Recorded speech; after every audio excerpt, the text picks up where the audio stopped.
Ontem a gente postou um vídeo e muitas pessoas queriam um vídeo falando da situação do Brasil. Acontece que a situação do Brasil virou um caos depois da gente ter gravado e editado o nosso vídeo. Por isso a gente tá fazendo esse vídeo hoje. Só que a gente tá fazendo esse vídeo, agora são no Brasil 4h15. Era pro Temer ter feito um pronunciamento às 4 horas, eu tava esperando ele fazer pra saber se ele ia renunciar ou se ele ia ficar. Ele não fez, ele mudou o horário. Eu não posso esperar. Então, Temer, se você renunciou, a gente vai saber agora. Não renunciarei. O que está acontecendo no Brasil agora? Você teve uma denúncia forte contra o presidente da República, Michel Temer, e também contra um dos principais candidatos a suceder o Temer, que é o Aécio Neves, senador por Minas Gerais. A Lava Jato chegou onde ela queria chegar. Todo o esquema de delação premiada e tal, ele estava construindo um ambiente para chegar nos principais detentores de poder no Brasil. Não tem como subir mais. Eles chegaram na presidência da República. Lembra daquele vídeo que a gente fez há um tempo atrás falando sobre essa coisa de aliança política que as pessoas escolhem, sou de esquerda, sou de direita, mas a verdade o que acontece é que tanto na direita quanto na esquerda, os dois grupos no topo estão sendo comprados pelas mesmas pessoas e estão basicamente lucrando com corrupção em cima da sua fidelidade política. Os acontecimentos recentes só vieram confirmar aquilo que a gente falou. Se você não viu esse vídeo, ele tá aqui do lado, aqui do lado. Mas o fato não é novidade. A suspeita de que essas pessoas que estão sendo denunciadas agora, Temer, Aécio Neves, todos os outros que já foram denunciados no Lava Jato, a suspeita que eles eram corruptos, ela não é nova, ela não é novidade. O problema é que não se tinha provas, não se tinha nada concreto pra expor essas pessoas. E agora tem. Porque desde que eu me entendo por gente, esses grupos são os mesmos que estão no poder e sempre tem alguma coisa escusa em volta deles. Pergunta pro seu pai, pergunta pro seu avô, pergunta pros seus parentes mais velhos. Sempre se soube, por exemplo, que ninguém na mídia mineira podia falar mal do Aécio Neves. Eu tava em Minas, quando ele foi eleito, quando ele foi reeleito governador também. Morei 6 anos em Belo Horizonte. E lá, naquela época, o Aécio era um deus. Foi na reeleição ou foi na eleição?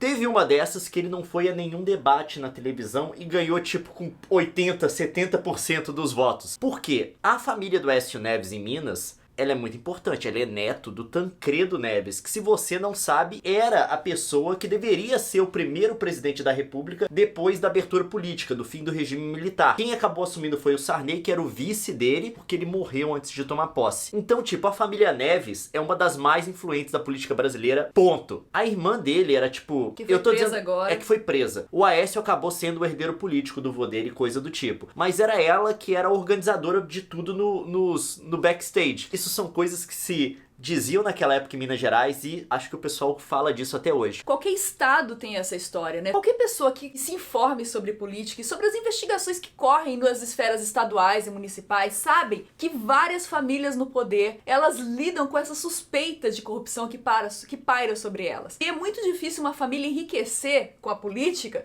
se ela não tiver envolvida em algum ato escuso. Como que se explica um governador que nunca fez outra coisa na vida, a não ser governador, nunca teve empresa, nunca teve dinheiro de investimento? De repente você vai ver o patrimônio do cara e ele tá orçado em milhões. O empresário que tem um patrimônio de R$1 milhão é porque ele trabalha muito, porque ele gera muita riqueza, porque ele gera recursos. Um político só depende do salário público. De onde vem o dinheiro dele? Então, a gente sempre soube que havia alguma coisa errada no reino de Dinamarca, pra citar Shakespeare e parecer erudita. É algo de podre. Eu só tenho que... É verdade. Não é algo de errado. Ou erudita.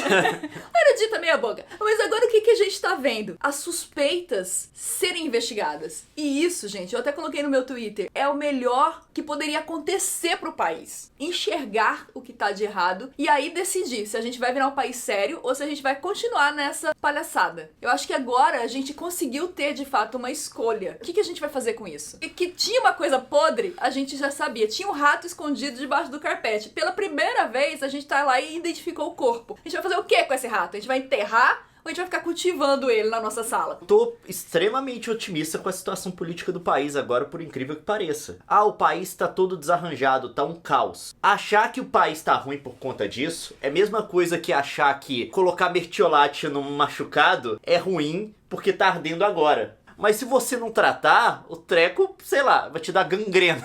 Já tava dando, Agora tá tendo uma limpeza. Tipo, esse povo da Lava Jato, o jeito que eles fizeram o treco, tipo, atrás de quais pessoas que eles foram e tal, eles fizeram uma coisa que colocaram todo o empresariado com medo e todo empresariado tá falando, não, eu não vou pra cadeia por conta de político corrupto. Aí os empresários que também corruptos, temos que deixar isso também muito corruptos, claro. Eles estão entregando tudo. O cara, tipo assim, o pessoal da Odebrecht, eles não queriam entregar nenhum político. O que o povo da Lava Jato fez? Cadeia. Beleza, colocaram um monte de poderoso na cadeia. Aí os outros poderosos olharam assim e falaram, eu não quero pra cadeia. Eu não quero pra cadeia. Eu falo. Aí foi a coisa com a JBS agora. O fato das denúncias virem à tona e da gente tá começando a enxergar o que de fato havia de errado, tá deixando muita gente pessimista. Muita gente falando, o Brasil acabou, o Brasil não tem mais jeito. Quando, na verdade, o que a gente tá tendo aí é um sopro de lucidez e de esperança. Porque o Brasil não tinha mais jeito se o povo continuasse roubando impunemente e a gente sem saber. Agora que o povo tá sendo desmascarado é que a gente tem esperança de trocar essa galera. Pra mim, o maior perigo é justamente a gente se tornar paralisado pelo pessimismo. Se a gente cismar de que, não tem mais jeito mesmo, esse país é um lixo e não vai sair dessa lama, a tendência a não fazer nada e continuar do mesmo jeito é muito grande. Não é hora de desistir. Agora é a hora em que as coisas estão sendo feitas por pessoas que não desistiram no Brasil, né? Esses procuradores, essa galera... Esse povo da Lava Jato, cara, obrigado, velho. Você não precisava fazer isso. Você podia passar sua vida na maior tranquilidade e aposentar com o título de professor doutor dando aula numa faculdade aí de vez em quando. E parar no Supremo, quem sabe? Com salário integral. E parar no Supremo. Eles não precisavam fazer isso. Tanto é que durante a história do país inteiro, vários procuradores entraram e saíram e ninguém fez. Porque existe uma cultura no judiciário brasileiro, eu acho que, na minha opinião, que pegava muito leve com corrupto. Acho que permitia, de alguma forma, todo esse ciclo de corrupção. E esses caras foram acusados por essa cultura, de estarem puxando demais, de estarem insistindo demais. O que me incomoda é essa ideia de que a promotoria, de que quem tá investigando, não tem que puxar o ponto, não tem que insistir. Como se o próprio promotor, a própria pessoa que está acusando, né, ela teria que se restringir em termos da investigação que ela poderia fazer, em termos... Se censurar.